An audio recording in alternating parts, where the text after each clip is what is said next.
I'm ecstatic that Mac is back. And what better event than to grace the White House lawn for a straightener? What I do next. I'm very, very excited, very eager, very... Dana White just confirmed what nobody thought would ever happen again. Conor McGregor is coming back, and this time it's different. The UFC president revealed that McGregor has been calling him non-stop, practically begging for one final fight. But here's the kicker, he wants it at the White House. Yeah, you heard that right. The most controversial fighter in UFC history wants to headline a card on the lawn of the most powerful building in America. And after years of false promises and broken comebacks, there's actually real evidence this might happen. And he's like, I'm dead serious. I want this. You know, I'm training. I'm back in the pool. Look, I get it. We've all heard this story before. McGregor teases a return, gets everyone hyped, then disappears for another year while he's off doing whiskey commercials or posting yacht photos. But this situation is completely different, and here's why. First, McGregor officially re-entered the USADA testing pool. That's not something you do for social media clout. That's a concrete step that requires months of commitment before you can even think about fighting. Second, he's been posting legitimate training footage, not just gym selfies. We're talking actual sparring sessions, cardio work, the kind of grinding preparation we haven't seen from him in years. And third, Dana's tone when he talks about this comeback is unlike anything we've heard before. Gone are the vague, maybe someday comments. Now he's talking specifics, timelines, and opponents. Who do you think ends up on that card, if you had to guess? Because I think this is the first time that Conor McGregor is... How many years has it been talk of him But here's where the story gets absolutely wild.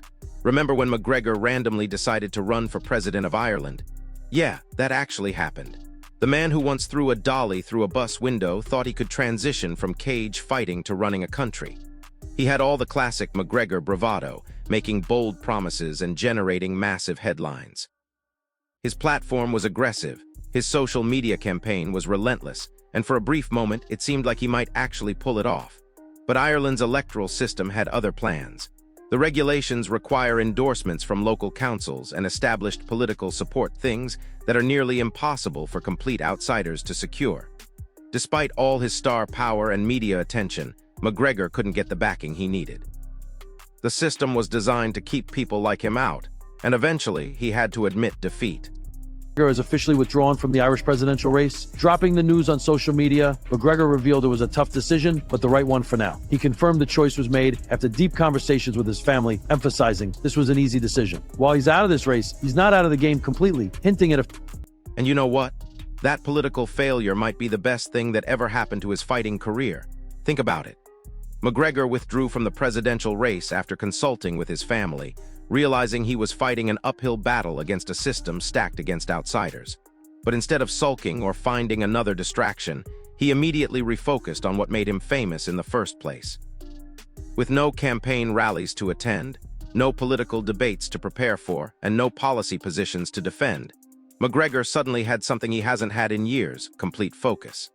And if there's one thing we know about Conor McGregor, it's that he's most dangerous when he has a singular goal and the entire world watching him chase it. Very happy that it's June. It was on in July. Now it's a month earlier. Even better. Bring it to April. Why not? Let's celebrate the birthday early. I celebrate my birthday months in advance. Possibly White House, Conor McGregor. That's a definitely. That's a definitely. That's awesome. For sure. That's my event. That is your event. That is. You know, people talk shit about Conor. I'm telling you, I've been in the fucking trenches with Conor. Conor is a guy that has fought injured. Conor is a guy that a fighter has fallen out and we slid in a stylistically bad matchup for him. He doesn't care. He literally will fight anybody. But does he care enough to actually make a fight right now? Like, is he actually, when's the last time he fought? He and I have been talking nonstop, and he's like, I'm dead serious. I want this. You know, I'm training. I'm back in the pool. I'm doing all the shit. So we'll see. As we still got a long way to go. We still got a long way to go till February, till we start making this card. So we'll see how. Now here's where it gets even more interesting. Michael Chandler has been waiting in the wings for years, literally years, for this exact moment. Remember when they were coaches on The Ultimate Fighter? That season was electric with their rivalry, and everyone expected them to settle their differences in the octagon right after filming Wrapped.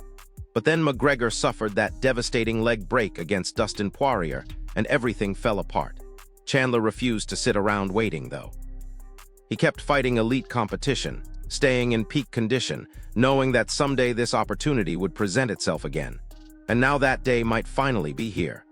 Chandler has been vocal about being first in line for a McGregor fight, and honestly, it makes perfect sense from a storytelling perspective. Matchmaking till next year, but like, where's your head at in terms of your return to action? You know, I think obviously that's a fight that I want. I want the White House. You know, first and foremost, I want the White House. Ideally, if it becomes Conor, that would be awesome. You know, obviously we have some animosity or some unfinished business. Once again, I just said there's not really animosity. I got respect for him. He's got respect for me, but we do have an unfinished business. And he has, expressed interest. You know, when he put out that meme of me and him, I guess you could call it a meme. It was AI. You know, it was me and him. You know, he's called me out on Twitter and said we have unfinished business, and we do. We have unfinished business. We would be the only fighters not to fight after the Ultimate Fighter who were in the same. But wait, it gets even better. Chandler isn't just interested in fighting McGregor anywhere. He specifically wants that White House card. And can you blame him? Imagine being able to tell your grandkids that you headlined a UFC event at the White House. That's not just a fight, that's a piece of history. Chandler knows that every fighter on the UFC roster would kill for a spot on that card, but he believes he's the safest choice for the promotion. Why?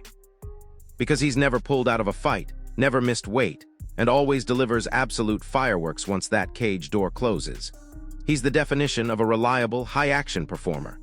Plus, he and McGregor have unfinished business that dates back years, making them the only pair of opposing coaches from their Ultimate Fighter season who never actually fought. It makes sense. I did my job. I signed on the dotted line. I've still never pulled out of a fight, never missed weight. The most important thing about this White House card, and whether I am a shoe-in for it or not, when you're building a card of this magnitude, it's not necessarily even about putting on the best fight.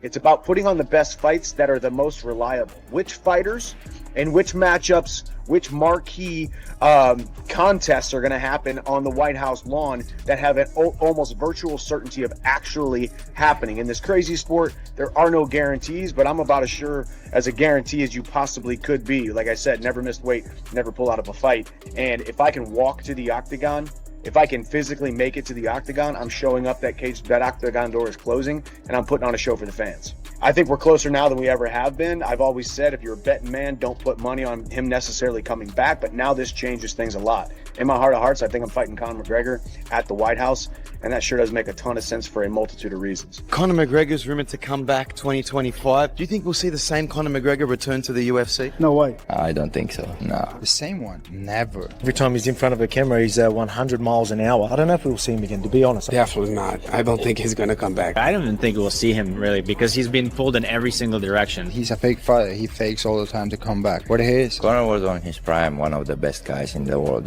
so, but now it's not his time. His time is gone. Give $100 million to any fighter, you'll see a different one in the next fight. I don't think so. He has so much money. I think the fire in the eyes he lost. I believe we'll see him fight, and I still believe he's really good. I don't know if we'll ever see the same. Here's the thing about McGregor that people sometimes forget. He doesn't just want big fights, he needs the biggest possible stage. Throughout his entire career, he's chased the brightest spotlights and the most astronomical paydays. This isn't just about money, though, it's about legacy. McGregor wants fights that don't just break records, they shatter expectations and transcend the sport itself.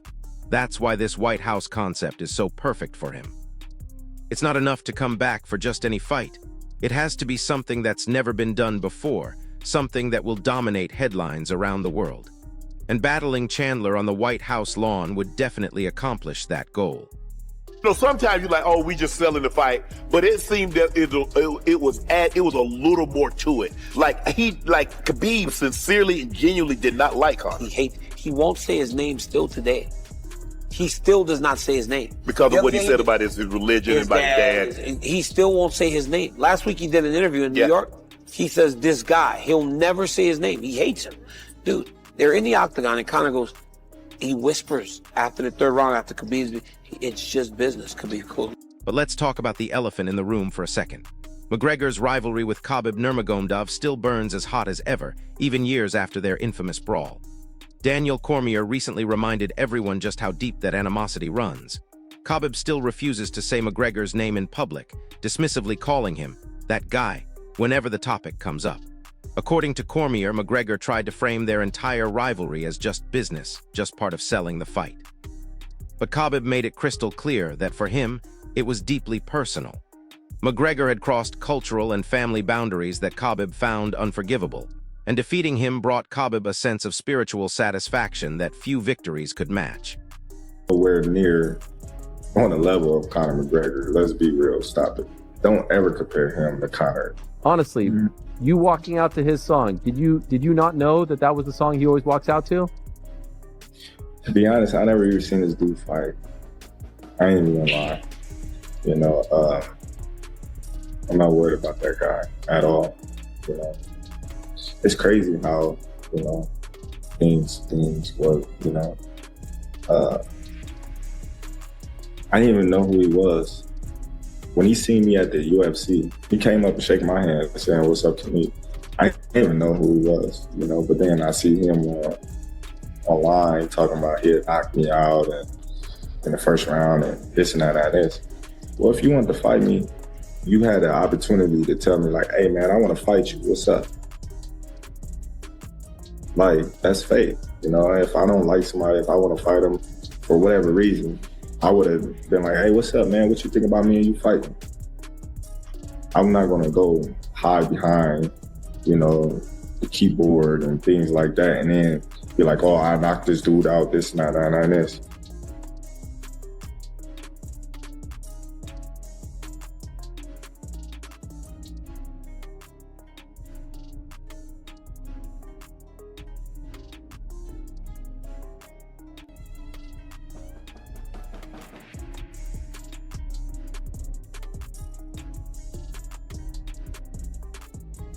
UFC lightweight champion Ilya Topuria saying he's going to knock out Terrence Crawford. Can we expect some crossover boxing matches like you did with Mayweather and McGregor moving forward? I certainly hope not.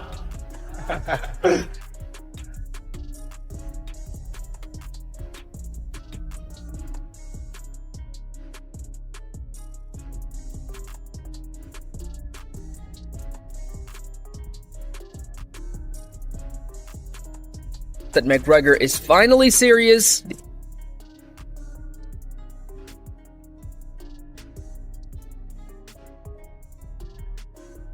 Not coming back, bro. Conor's done. I saw Conor hit somebody the other day again. He be hitting random people now, man. But isn't that indicative of him wanting to come back? He wanted to get back in there. Sucker punching people. With all that money, he's just hitting people. You know he got too much money because you know he's getting sued. He like, Oprah, million for you, million for you. Every time he feel like he want to hit somebody. You don't think there's a chance for Conor to come back? I think Michael Chandler getting beat on by Charles Oliveira the way he did makes it more likely that he would come back to fight Chandler. He can only fight the right guy, though. A guy that is really good and willing to stand and trade with him. Then he might be able to get in there and fight. White doesn't even plan to start matchmaking until February.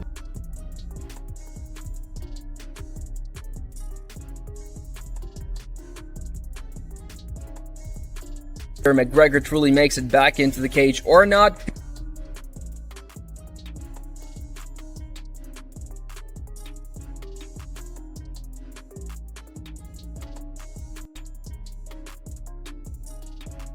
The crazy part? Khabib has completely moved on. Despite receiving absolutely massive offers to come out of retirement, offers that would tempt almost any other fighter, he's remained content in his post-fighting life. He's focused on his family and coaching, completely unburdened by the pressures of professional competition. It's actually kind of beautiful. Here's a legend who found his greatest victory by walking away from the sport entirely. Meanwhile, McGregor is still chasing that next big moment, still hungry for the spotlight that defined his career. Now here's where things get really interesting from a broader combat sports perspective. Ilya Topuria, the undefeated UFC featherweight champion, has been making noise about potentially crossing over to boxing to face elite professionals like Terrence Crawford. But Crawford isn't having any of it. When asked to compare Topuria to McGregor's boxing debut against Floyd Mayweather, Crawford completely rejected any similarities. He called them chalk and cheese, meaning they're fundamentally different. In Crawford's view, McGregor stood alone during that 2017 Mayweather fight because of the unprecedented level of global interest and star power he generated. It wasn't just a fight, it was a cultural phenomenon that transcended combat sports entirely. So here we are, potentially on the verge of witnessing something truly historic. McGregor's political ambitions have crashed and burned, clearing the path for his return to what made him famous. Chandler has been waiting patiently for years to settle their unfinished business. The White House venue would create the kind of spectacle that McGregor thrives on. And after years of false starts and broken promises, all the pieces are finally falling into place. The question isn't whether McGregor can still compete at the highest level after 4 years away. It's whether the UFC and the world are ready for the chaos that follows wherever Conor McGregor goes.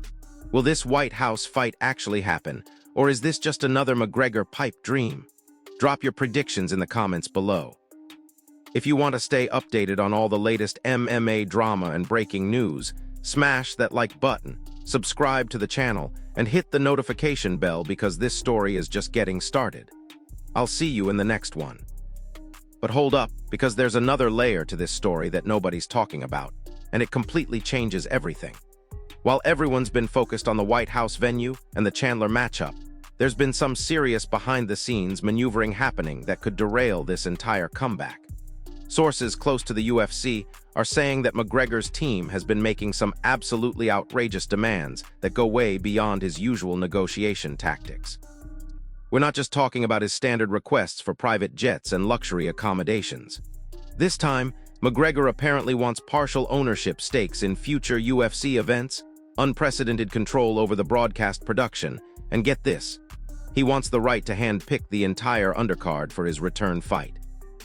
Now Dana White has dealt with McGregor's diva behavior for years, but these new demands are pushing things to a breaking point. Remember, this is the same Dana who famously said he'd never work with certain fighters again after they made unreasonable requests. But McGregor isn't just any fighter, he's still the biggest pay-per-view draw in the sport's history. The internal conflict at UFC headquarters is reportedly intense. On one side, you have executives who think McGregor's demands are completely insane and could set a dangerous precedent for other fighters. On the other side, you have people looking at the potential revenue numbers and saying they should give McGregor whatever he wants. We're talking about a fight that could easily break the all-time pay-per-view record, especially with the White House novelty factor. Here's what makes this situation even more complex. McGregor's legal team has apparently been studying every clause of his existing UFC contract, looking for loopholes that might give him more leverage. They've discovered some interesting language around special events and unique venues that could potentially allow him to renegotiate terms for this specific fight. It's like watching a master chess player who's been planning this move for years. While everyone thought McGregor was just partying and making whiskey, his lawyers were quietly building a case for why this comeback should be treated as a completely separate entity from his standard UFC obligations. The man might be unpredictable in the cage, but his business strategy is absolutely calculated. But here's where the plot thickens even more. Michael Chandler isn't the only fighter positioning himself for this massive payday. According to insider sources, at least 6 different UFC stars have been privately lobbying Dana White and the matchmakers, arguing why they deserve the McGregor fight instead. We're talking about current champions, former title holders, and rising contenders who all believe they have a better claim to face the returning superstar. Each one has their own compelling argument. Some point to their current win streaks. Others highlight their promotional skills and ability to sell a fight alongside McGregor's star power. Most interesting name that keeps coming up in these discussions, Jorge Masvidal. Yeah, Gamebred himself has been making a serious push for this fight, and his reasoning is actually pretty solid. Masvidal argues that he and McGregor represent the 2 biggest personalities in the welterweight and lightweight divisions, and their fighting styles would create absolute fireworks. Plus, Masvidal has experience with massive pay-per-view events and knows how to handle the media circus that follows Diaz everywhere. He's been training like a man possessed, posting videos of intense workout sessions with captions that seem directly aimed at getting Diaz's attention. The trash talk potential between these two would be absolutely legendary. Then there's the Nate Diaz factor that nobody saw coming. Despite moving on to boxing and other ventures, Diaz has been surprisingly vocal about wanting to complete the trilogy with McGregor. Their first 2 fights were absolute wars that defined both of their careers, and Diaz believes the 3rd fight would be the biggest draw possible for McGregor's return. He's been posting cryptic messages on social media that seem to reference their past battles, and his team has reportedly reached out to UFC executives about the possibility. The problem? Diaz's current contractual situation with other promotions makes this incredibly complicated from a legal standpoint. But if there's anyone who could navigate those complications for a big enough payday, it's the UFC legal team. Now let's talk about something that could completely change McGregor's approach to this comeback. His recent business ventures have been performing way better than anyone expected. His Proper 12 Irish whiskey brand has been expanding internationally. His fitness app has gained millions of subscribers, and his various endorsement deals are generating serious money. This means McGregor isn't coming back because he needs the money like some aging fighters do. He's coming back because he genuinely misses the competition and wants to prove he can still perform at the highest level. That's a completely different mindset, and it could make him more dangerous than ever. Here's something that's been flying under the radar, but could be huge for his training camp. McGregor has apparently been working with some of the most advanced sports science specialists in Europe. We're talking about cutting-edge recovery technology, nutrition optimization that goes beyond anything he's done before, and training methodologies that have been developed specifically for fighters returning from long layoffs. His team has studied the comeback attempts of other legendary fighters, analyzing what worked and what didn't, and they've created a blueprint that's supposedly designed to address every weakness that showed up in his last few performances. The level of preparation is rumored to be unlike anything he's done in his entire career. But here's what really has people talking. McGregor's sparring footage from his current training camp looks absolutely different from what we've seen before. His movement is sharper, his combinations are more diverse, and most importantly, he looks like he's genuinely enjoying the process again. For years, McGregor's training videos seemed forced, like he was going through the motions for social media content. These new clips show a fighter who's rediscovered his passion for the technical aspects of mixed martial arts. His coaches have been posting subtle hints about improvements in his ground game, his defensive wrestling, and his cardio, all areas that became vulnerabilities in his later career fights. The timing of this comeback attempt is actually perfect from a promotional standpoint. The UFC has been looking for a massive event to cap off what's been an incredible year for the promotion. They've had some great fights and exciting moments, but nothing that truly transcended the sport and captured mainstream attention the way McGregor fights used to do. A White House event with McGregor headlining would generate the kind of global media coverage that money can't buy. Every major news network would cover it, every social media platform would explode with content, and the cultural impact would extend far beyond combat sports. Speaking of cultural impact, there's been some fascinating analysis of what McGregor's political campaign attempt revealed about his mindset and future goals. Political experts who followed his brief run for Irish president noted that his policy positions and public statements showed a much more strategic, long-term thinking approach than anyone expected. He wasn't just throwing around random populist talking points. He had actually done research and developed genuine positions on complex issues. This suggests that McGregor's intellectual capabilities and strategic planning skills have evolved significantly since his early career days when he was purely focused on trash talk and self-promotion. Now here's a wild theory that's been circulating among MMA analysts and insiders.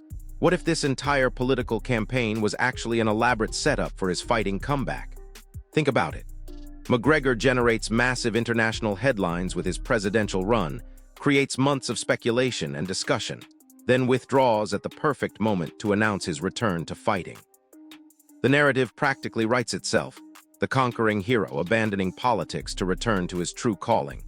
It's the kind of masterful media manipulation that McGregor has always excelled at, and it would explain why his campaign seemed to end so abruptly without any real explanation.